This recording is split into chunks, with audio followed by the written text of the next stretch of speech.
para orang yang berjuang dengan tetes darah penghabisan untuk negeri ini, untuk mereka semua kita bacakan Al-Fatihah. A'udzubillahi minasyaitonirrajim. Bismillahirrahmanirrahim. Alhamdulillahirabbil alamin. Arrahmanirrahim. Maliki yaumiddin. Iyyaka na'budu wa iyyaka nasta'in. Ihdinas shiratal mustaqim. Shiratal ladzina an'amta 'alaihim ghairil maghdubi 'alaihim waladdallin. Baca Al-Fatihah nggak ada contoh. Al-Fatihah untuk orang mati nggak ada contoh dan nggak akan sampai. Bagi yang tidak meyakini bahwa Fatihah itu sampai, saya tidak memaksakan. Tapi saya meyakini Fatihah itu sampai kepada pendiri, penegak, founding father bangsa ini. Sampai. Ustaz Somad, ya, sampai nggak Fatihah itu kepada mereka? Sampai. Mana buktinya? Kita sudah baca dan nggak balik lagi, berarti sampai. Ini kan banyak orang setiap hari dari majelis ila hadratin Nabi Al-Fatihah. Dari mana dalilnya? Dari mana dalilnya? Dari mana? Ah, ini Ustadz ngawur. Pakai dalil. Mana dalilnya? Nabi SAW lewat di suatu makam. Ini rumah Nabi, kalau menghadap ke arah kiblat, di samping kiri ada makam, nama pemakamannya Baqi. Kata Nabi, wahai Aisyah, kalau kamu lewat mampir di pemakaman, jangan diam saja, ucapkan doa. Apa doanya? Assalamualaikum ya ahlad diyar minal mu'minin wa inna insyaallah bikum lahiqun yarhamullahul mustaqdimin wal mustakhirin nas'alullaha lana wa lakumul afiyah. Itu menunjukkan doa pada orang meninggal sampai. Yang kedua, ketika Nabi SAW lewat di suatu makam, Nabi membelah pelepah korma, Nabi tusukkan ke makam. Sahabat heran, kenapa pelepah korma ditusukkan ke makam ya Rasulullah? Ini pelepah korma bertasbih, tasbihnya sampai pada orang yang meninggal. Maka kata Imam An-Nawawi, meninggal tahun 676, dari kalangan mazhab Syafi'i, kalau tasbih pelepah korma saja sampai pada orang yang meninggal, apalagi bacaan ayat Quran sampai. Bahwa Al-Quran diturunkan Allah untuk mengancam orang yang hidup, hayyan, orang yang hidup, bukan orang mati. Kok orang mati dibacakan Quran? Manfaatnya apa? Nggak ada manfaatnya. Kok Al-Fatihah? Kenapa nggak Ali Imran? Kenapa nggak An-Nisa? Kenapa nggak Al-Maidah? Kenapa nggak Al-Baqarah? Saya sudah bacakan dalilnya. Sahabat Nabi namanya Abdullah bin Umar bin Khattab, anak kandung Umar bin Khattab. Dia berpesan, nanti kalau aku meninggal, di atas makamku bacakan pada bagian kepalanya awal Al-Baqarah, pada bagian kakinya akhir Al-Baqarah. Awal Al-Baqarah 5 ayat, bagian kaki Al-Baqarah 3 ayat. Lillahi ma fis samawati wa ma fil ard. Disebutkan oleh Imam Ibnu Qayyim Al-Jauziyah dalam kitab Ar-Ruh, murid Imam Ibnu Taimiyah. Itu menunjukkan bacaan Quran sampai. Imam Syafi'i mengatakan demikian, sebagaimana dikatakan oleh Al-Hafidz Ibnu Katsir ketika menafsirkan ayat dalam surah An-Najm ayat 39, wa an laisa lil insani illa ma sa'a. Seseorang tidak akan mendapatkan apa yang diusahakan. Imam Syafi'i mengatakan amalan baca Quran itu tidak sampai pahalanya kepada si mayit. Mau jebak saya, nggak ada berhasil. Kasihan nih. Dengar ya baik-baik ya. Wa qala Syafi'i, Syafi'i berkata, wal ashab, ulama mazhab Syafi'i berkata, wa in khatimul qur'ana fahuwa hasanun. Seandainya mereka bacakan sekhatam Quran, maka perbuatan itu baik. Seelok-eloknya kita bacakan sekhatam Quran, hadiahkan pahalanya untuk almarhum nenek, datuk, nenek, adik, segala macam. Yang ngomong begini siapa? Imam Nawawi. Kata Ibnu Katsir bahwa Imam Syafi'i berpendapat bahwa nggak bisa orang mengirimkan bacaan atau pahala kepada orang, nggak bisa, nggak akan sampai. Masalah ibadah kembali kepada masing-masing orang. Jadi Al-Fatihah nggak sampai. Makanya kalau baca fikih Syafi'i jangan dibaca menurut orang Hambali. Ini yang jadi masalah. Baca fikih Syafi'i tapi yang menjelaskan orang Hambali. Belajarlah mazhab. Ini belajar mazhab tak pernah, tapi ngutip mazhab rajin. Kalau mau baca fikih Syafi'i, bacanya karya Nawawi. Karena Imam Nawawi meninggal 676, dialah yang merevisi semua. Kola kata sebulan, dirangkumnya semua. Baca kitabnya Raudhatut Talibin, baca kitabnya Al-Minhaj Syarah Sahih Muslim Ibnu Al-Hajjaj. Itu induk mazhab Syafi'i. Saya ulang sekali lagi, apa kata Imam Nawawi? Wa qala Syafi'i, Syafi'i berkata, wal ashab, mazhab Syafi'i berkata, wa in khatimul Quran, kalau mereka khatamkan sekhatam Al-Quran, fahuwa hasanun, lo mantap, rancak bana, very good. Nggak ada dalil Di Quran maupun di hadis Nabi yang sahih, nggak ada para sahabat kumpul, ayo kita baca Al-Fatihah untuk Nabi. Nggak pernah ada. Nggak ada seluruh riwayat yang demikian, dan nggak akan sampai. Nggak juga percaya sampai. Upaya membuktikannya.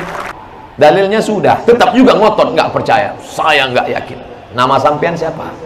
Nama lengkap. Untuk apa Pak Ustaz? Nanti kalau mati saya kirim Fatihah. Kalau nggak sampai, cepat-cepat kasih kabar. Perhatikan, yang Nabi mau kepada umatnya apa? Ittiba, mengikuti beliau, bukan mengirimkan Al-Fatihah. Nggak ada para sahabat kumpul, ayo kita baca Al-Fatihah untuk Nabi. Nggak pernah ada. Nggak ada seluruh riwayat yang demikian, dan nggak akan sampai. Sampai nggak Ustaz? Sampailah. Dalilnya saya. Ini ada seseorang datang kepada saya, ya Ustaz, tolong adili perdebatan antara UAS dengan Ustaz Yazid. Siapa Ustaz yang benar dalam debat tersebut? Assalamualaikum warahmatullahi wabarakatuh. Ini untuk menjawab pertanyaan seperti itu, ya. Kalau kita lihat dalam perdebatan itu, ya, tak ada semuanya ingin menyatakan benar. Kata Ustaz Abdul Somad, dialah yang benar. Kata Ustaz Yazid, dia juga yang benar. Jadi berarti debatnya tidak ada keputusan.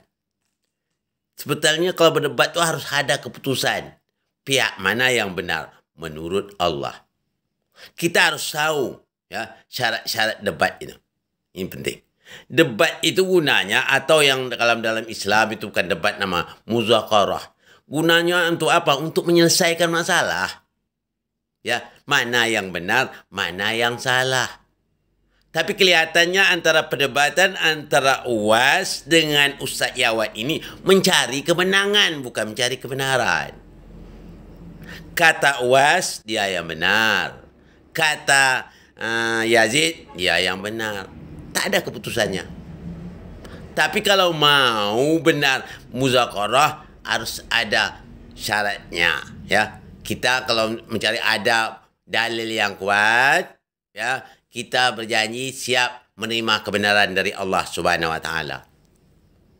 Tapi kalau saya tinjau dalam segi agama, itu sudah apa? Sudah melincing dari ajaran Allah Subhanahu wa Ta'ala. Ya, kalau berdasarkan ayat.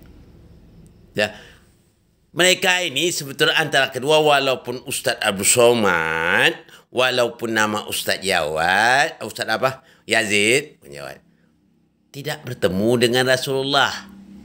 Jadi dalam pandangan mereka berdua seolah-olah mereka bertemu berartinya. Ambil pendapat ini, akhir-akhirnya buat pendapat Syanu, akhir begitu tak ada keputusannya. Ya. Itu tak seperti itu kalau membahas tentang Islam. Kita harus tahu benar itu. Allah sudah berkali-kali mengingat Al-Quran.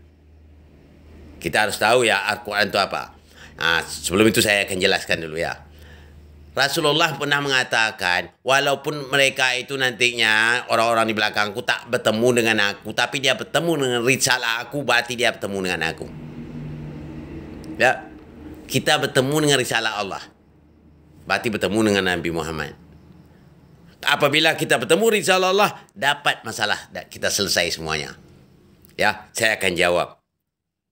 Di dalam surat Al-An'am 153, ini tujuan untuk menyelesaikan masalah perdebatan kedua Ustadz ini ya. Gunanya. Apa kata Allah? Bismillahirrahmanirrahim. Wa anna hadza sirati mustaqima fattabi'uhu wa la tattabi'u subula fatafarraqum bikum an sabilihi zalikum wassakum bihi la'allakum tattaqun. Ini jalanku yang lurus. Quran ini maksudnya. Ini jalanku lurus. Ikuti dia. Jangan kamu ikuti jalan yang lain. Kalau kamu ikuti jalan lain, terjadi pertengkaran. Nah, keduanya, kenapa penyebab antara Somad dan si Yazid bertengkar? Karena tidak mengikut jalan Allah sebenarnya.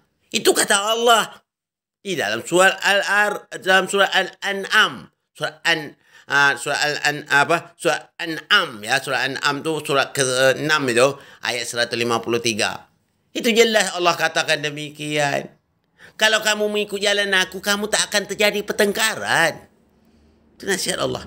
Nah, timbul pertanyaan, kenapa terjadi pertengkaran atau terjadi perdebatan? Kerana tidak mengikut jalan Allah secara seutuhnya. Itu jelas untuk menyelesaikan masalah. Kena Quran kita ketemu, risalah Nabi kita bertemu, kalam Allah kita bertemu, dapat menyelesaikan masalah. Itu gunanya. Itu pesan Nabi dari dulu. Ya, kalau kamu berpegang teguh pada ayat Allah, kamu berada atas jalan yang benar, kata Allah dalam surah 43 ayat 43 itu. Fastamsik billazi uhiya ilaika innaka ala siratal mustaqim. Berpegang teguhlah apa-apa yang telah diwahyukan kepada kamu, sesungguhnya kamu berada atas jalan yang benar. Jadi kalau berada atas jalan yang benar, tidak ada lagi pertengkaran sesama kita, ya.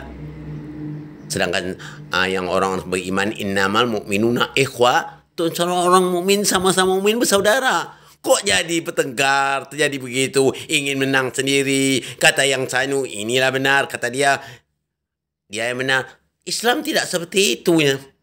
Islam mencari kebenaran yang datang dari Allah yang telah disampaikan oleh Rasul.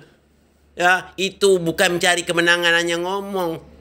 Kadang-kadang tak dapat akal lagi akhir ngomong, saya sudah 10 tahun di sini. Ya, ada lagi ngomong punya alasan, saya sudah lama di Timur Tengah dan sekian-sekian lama. Tidak ada dalil seperti itu.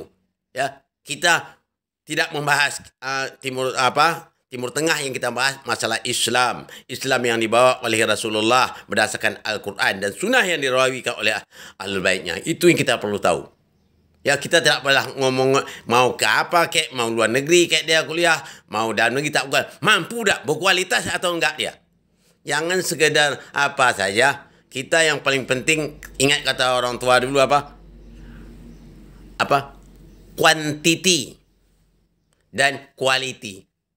Quality itu yang paling penting, bukan quantity. Gitu katanya. Itu kita harus mengutamakan quality, ya, bukan quantity. Itu yang kita harapkan. Oleh sebab ini, ya, saya mengharapkan semua antara kedua ini belum. Kalau berdasarkan ayat itu belum lagi, ya, berdasarkan Quran. Kata Allah, kenapa mereka terjadi pertengkaran? Kerana belum melaksanakan ayat-ayat Al-Quran secara utuhnya. Jadi baik yang namanya UAS maupun ya, jangan kita sekarang mau menang sendiri, ya. Saya sampaikan, jangan kita merasa menganggap mau menang. Mau menang, ya. Kita harus mencari kebenaran, bukan mencari kemenangan. Benar yang paling utama. Benar datangnya dari Allah. Al-haqqu min rabbi falatakunan minal mumtarin. Yang benar itu datang dari Tuhanmu, jangan kamu termasuk orang yang ragu, kata Allah. Jadi yang kedua ini untuk diketahui, ya, kalau berdasarkan standar ayat belum cocok dengan ayat-ayat Allah. Itu yang paling ya. Salah satu untuk menyelesaikan masalah itu tidak hanya sekedar bertengkar, atau kalau istilah orang Melayu bertengkar ini, bukan muzakarah, bukan debat, tak ada keputusan, ya. Keharusnya baik Abdul Somad maupun Yazid, itu Ustaz Yazid itu datang ketemu. Kapan kita ketemu? Di mana kita ketemu? Nak jelas, Jakarta lah kita ketemu. Menyelesaikan masalah itu. Jangan berkepanjangan debat ini. Kita ada ketemu. Kita bikin satu schedule. Ya. Hari apa? Bikin schedule-nya dulu. Ya. Mumpung saya masih ada di tempat ini. Saya kadang-kadang tidak ada di tempat, susah juga. Mumpung saya masih ada di tempat, ayo bikin schedule. Kita ada pertemuan. Kita adakan debat terbuka nanti atau muzakarah.